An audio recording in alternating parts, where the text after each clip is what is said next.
Hello and welcome to a lecture series on Total Quality Management. I am Dr. Vinod Kumar Yadav from the Department of Mechanical Engineering, GL Bajaj Institute, Greater Noida.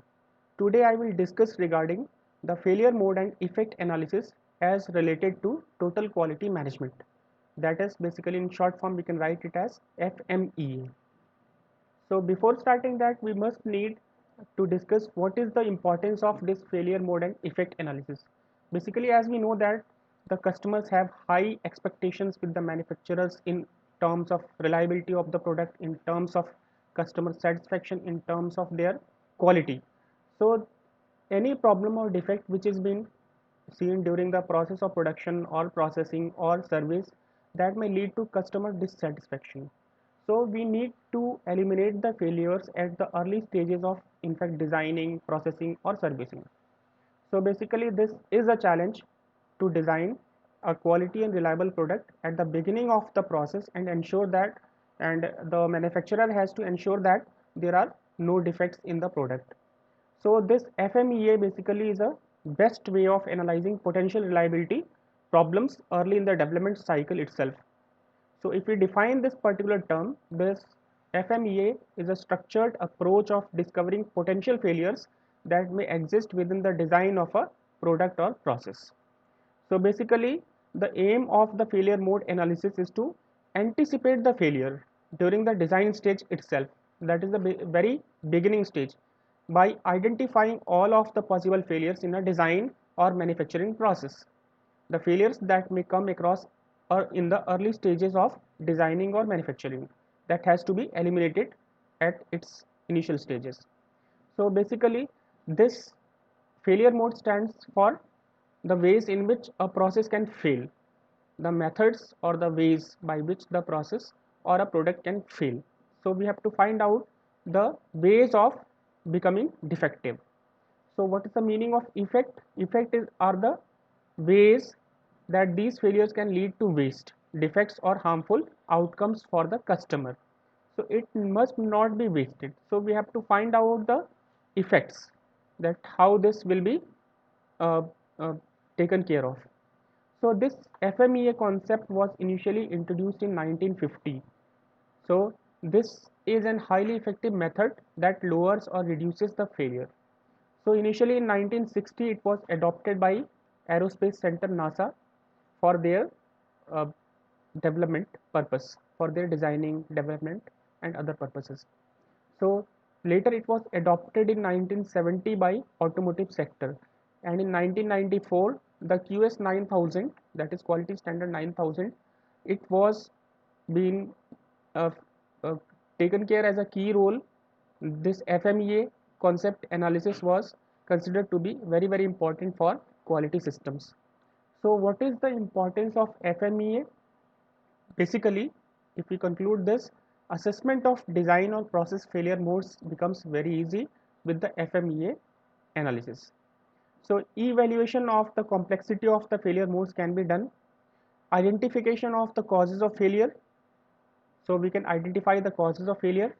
So we can also evaluate the probability of occurrence of failure modes. So we can identify the ways of controlling the failure modes also, evaluation of risk associated with failure modes, and development of action plans for corrective measures and their evaluation. So these are the importance of FMEA. We'll discuss one by one and what is the importance of each activity in FMEA.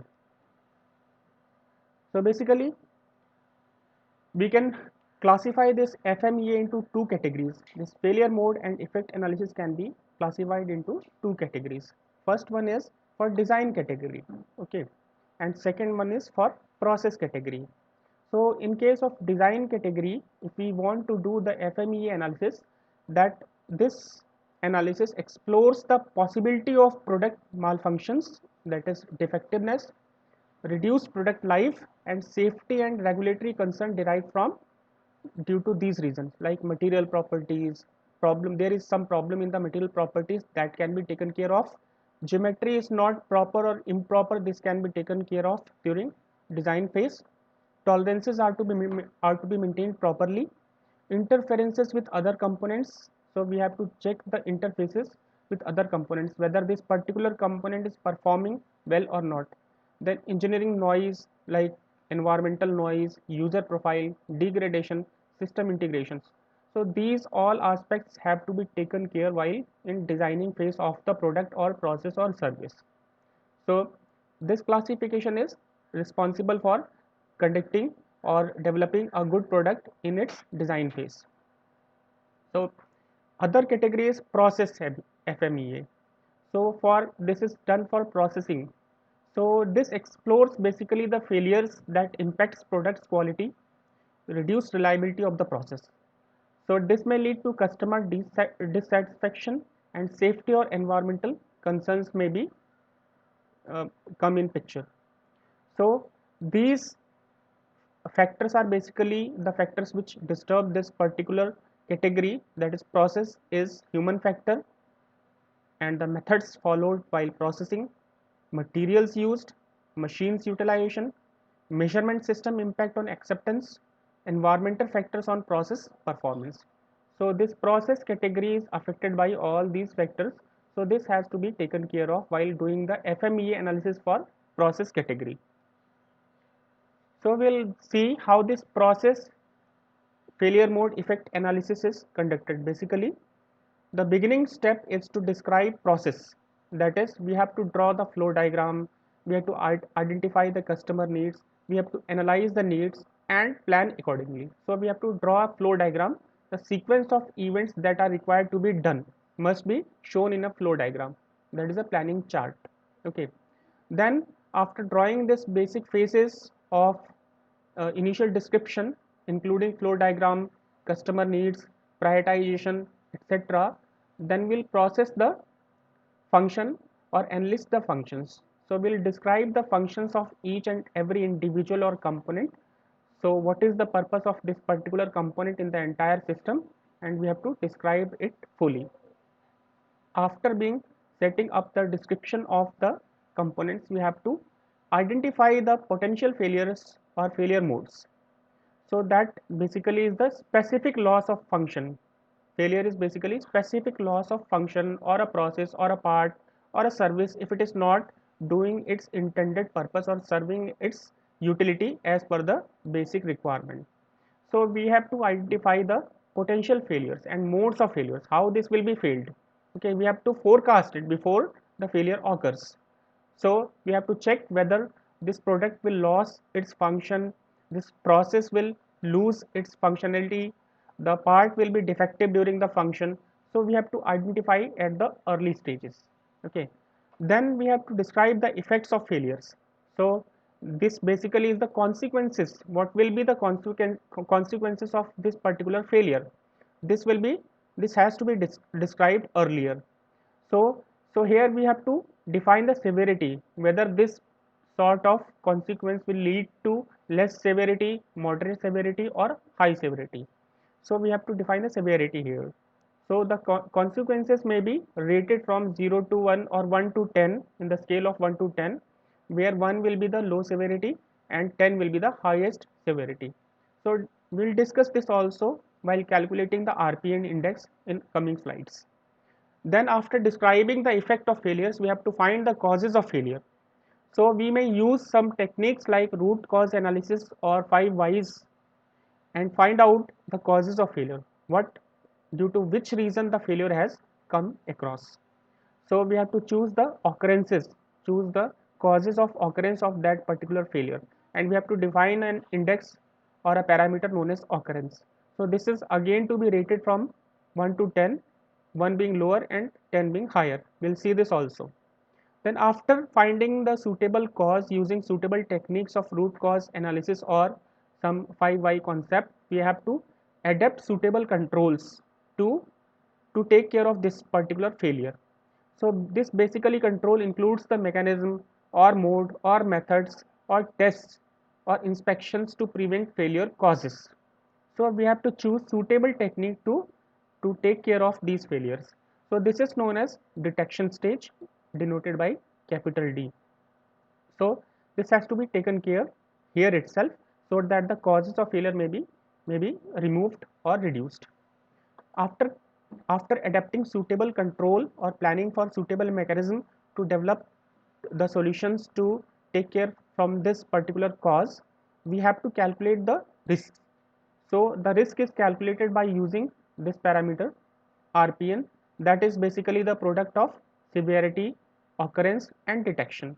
So this is the product of RPN is the product of severity, occurrence and detection. We'll discuss this in detail in next slide. Then we have to go for corrective action.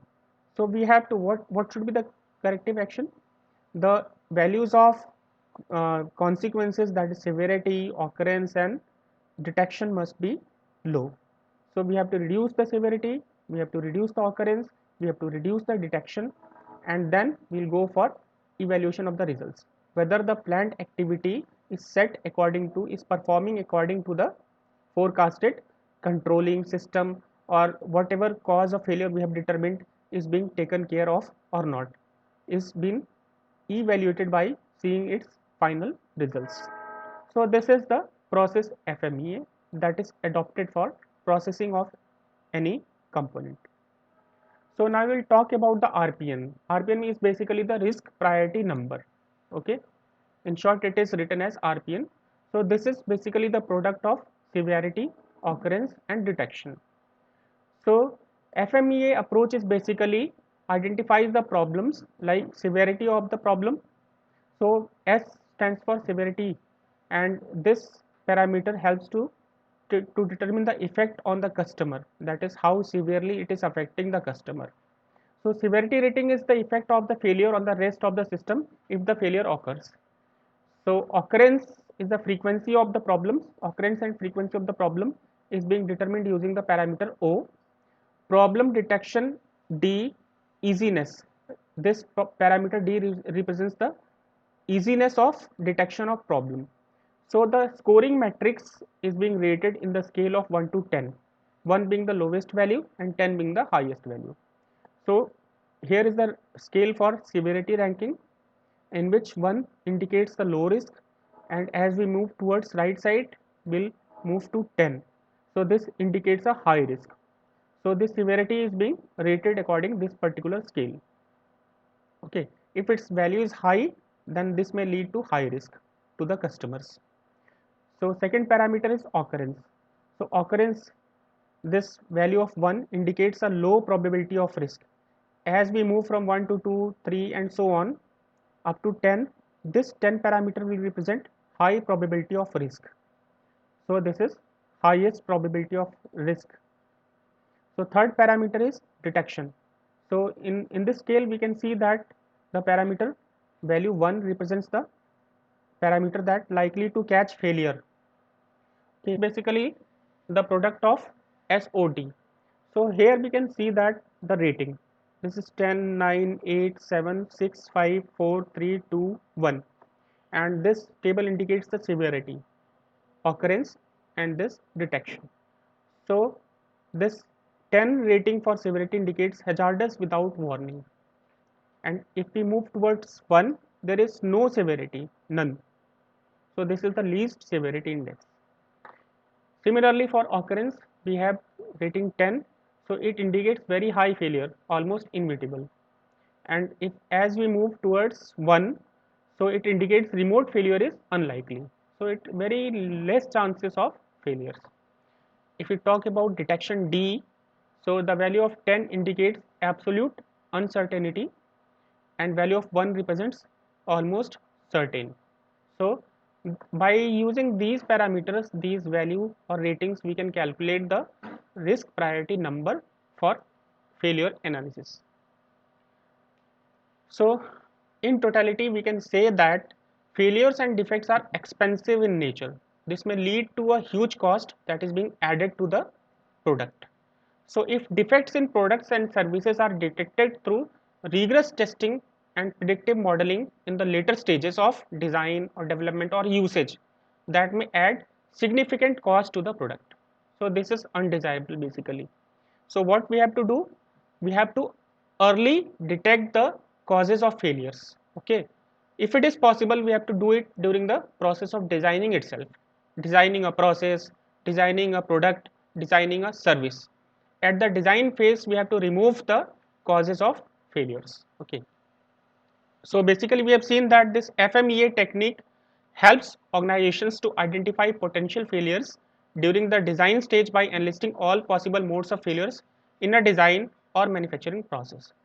So the basic important roles of FMEA are: discover failure at its earlier point in product or process design, as I have told here; beneficial at design phase of product, process or service. So this will reduce the cost. Okay, this will lead to the product to become inexpensive. For continuous improvement, so we have to go for failure analysis. Even after suitably designing, it is possible that the failure may occur. So if it happens, then we have to go for continuous improvement process so that in future the failures may be avoided. And ultimately this analysis helps to reduce the failures. So this was regarding the failure mode and effect analysis. These are the references